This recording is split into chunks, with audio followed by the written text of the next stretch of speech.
تکنولوژی های دوران باستان هنوزم برای ما یه معماست. تا حالا از خودتون پرسیدید که در دوران باستان چطوری شهرهایی ساخته شده که تکنولوژی های پیشرفته عجیب و غریب داشتن و اونقدر پیشرفته بودن که انگار متعلق به اون زمان نبودن. میگن انگار این شهرها از آینده افتادن توی گذشته. در ویدیو قبلی 5 شهر از 10 شهر پیشرفته و عجیب غریب دوران باستان رو بررسی کردیم و در این ویدیو قراره که 5 شهر بعدی رو بهتون معرفی کنم. پیشرفت‌های شهری که در انتهای این ویدیو معرفی میکنم و شماره 1 این لیسته قطعاً شما رو انگشت به دهن میکنه. با من تا انتهای این ویدیو همراه باشید. روم، شهری که کل دنیا رو متحول کرد. اگه بگم خیلی از چیزایی که ما امروزه داریم از روم باستان الهام گرفته شده، باور نمی کنید. جاده های روم هنوز هم بعد از 2000 سال سالم موندن، چون از یه ترکیب خاص از بتون استفاده شده بود که در برابر گذشت زمان مقاوم بوده. این شهر یه سیستم آبرسانی زیرزمینی داشته و رومی ها اولین سیستم گرمایشی کف رو طراحی کرده بودن که خونه هاشون رو از پایین گرم می کرد. حتی بعضی از مهندسی های مدرن مثل طراحی استادیوم ها از کلوسئوم روم الهام گرفته شده. کلوسئوم یه استادیوم ورزشی با ظرفیت 50,000 نفر داشت که یه سقف متحرک هم داشت. پرسپولیس فقط یه شهر نبود، یه شاهکار مهندسی بود. سیستم زهکشی و فاضلاب فوق‌العاده‌ای داشت که مانع آب گرفتگی میشد. سازه هایی که بدون ملات ساخته شدن و بعد از 2500 سال هنوز پابرجان. انگار یه جور مهندسی مغناطیسی یا تراشکاری لیزری داشتن. ستونهایی با دقت میلیمتری که با تکنولوژی اون زمان جور در نمیان. حتی توی بعضی از برش‌های سنگ‌ها هیچ نشانه‌ای از ابزارهای دستی دیده نمیشه.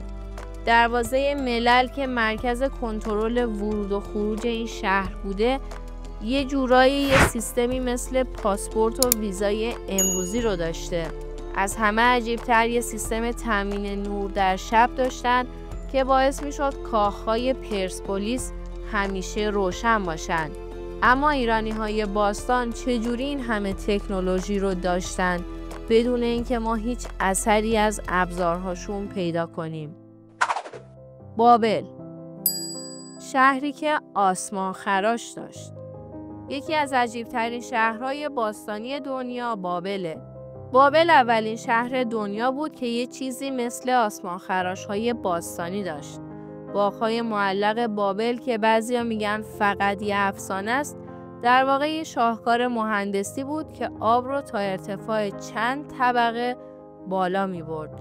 یه سیستم آبیاری پیشرفته داشتن و قوانین حمورابی که روی سنگ‌ها حک شده بودن یکی از اولین سیستم‌های قانونگذاری در تاریخ بودن که حتی قوانین مدرن هم ازش الهام گرفتن.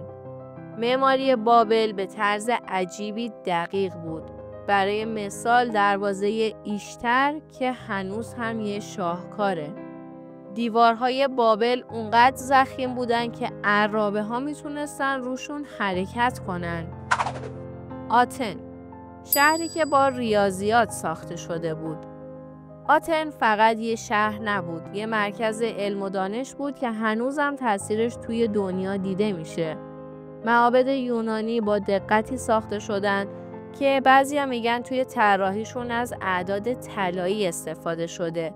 یعنی هماهنگی عجیبی بین ابعادشون وجود داره که هنوزم مهندسا رو شگفت زده میکنه.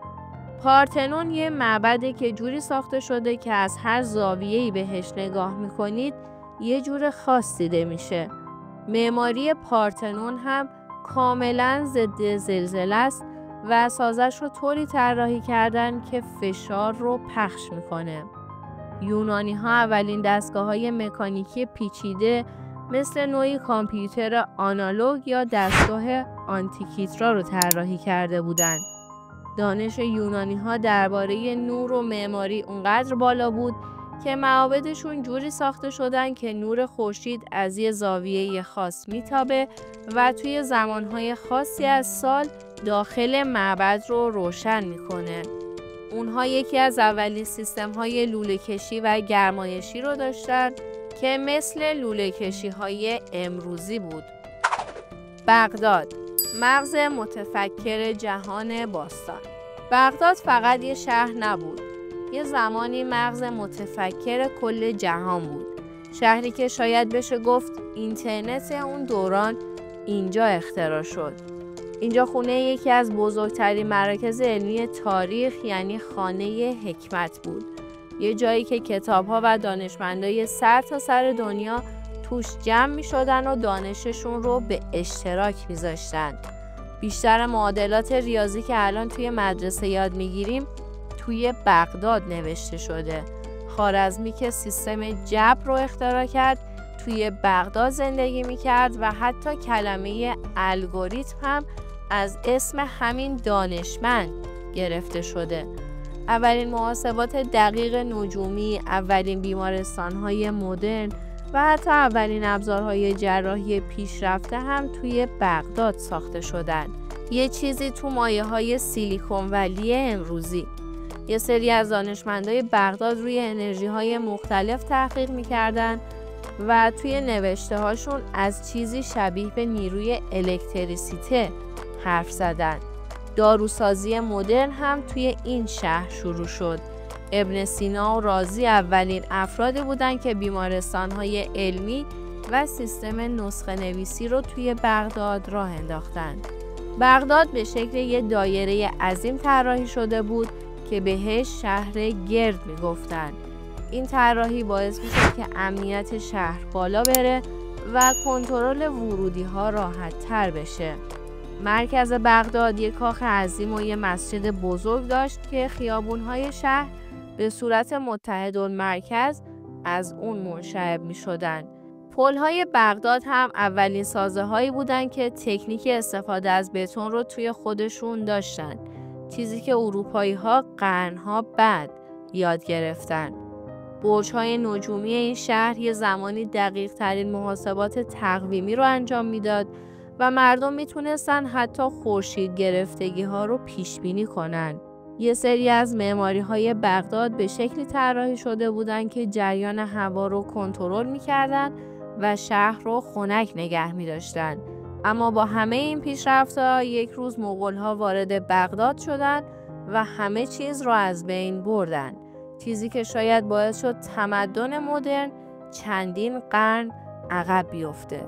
به نظرتون اگر بغداد اون موقع از بین نمی رفت، الان تکنولوژی های دنیا چقدر جلوتر بود؟ این فقط یه لیست از شهرهای مدرن باستانی نبود. یه نگاه به رمز و رازهای فراموش شده تاریخ بود و هنوز همین سوال باقیه که اگه بعضی از این تمدن‌ها هنوز ادامه داشتن، دنیای امروز چه شکلی بود؟ اگر شما ماشین زمان داشتید، دوست داشتید که تو کدوم یکی از این شهرهای باستانی زندگی کنید؟ لطفاً نظراتتون رو برام کامنت کنید. ازتون میخوام اگر به دوران باستان علاقه دارید، ویدیویی که در مورد مرگبارترین سلاح‌های باستانی روی کانال موجوده رو هم حتماً تماشا کنید. ممنونم از نگاهتون.